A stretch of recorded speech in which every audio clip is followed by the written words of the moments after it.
Closed system, a system that does not exchange matter with its surrounding but can exchange energy in the form of heat or work with the surrounding. Example: a piston cylinder system where the gas inside can be compressed or expanded but no mass is lost.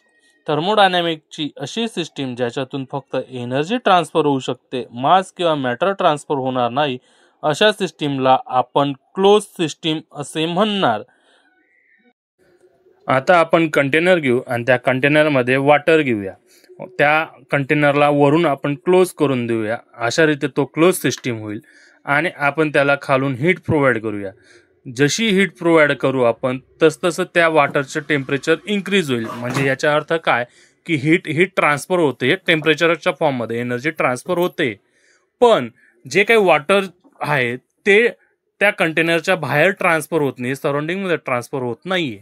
म्हणून आपण या सिस्टीमला close system असे म्हणूया, ज्याच्यात energy transfer होते पण मास transfer होत नाही, आणि अशा सिस्टीमला आपण क्लोज सिस्टीम असे म्हणतो.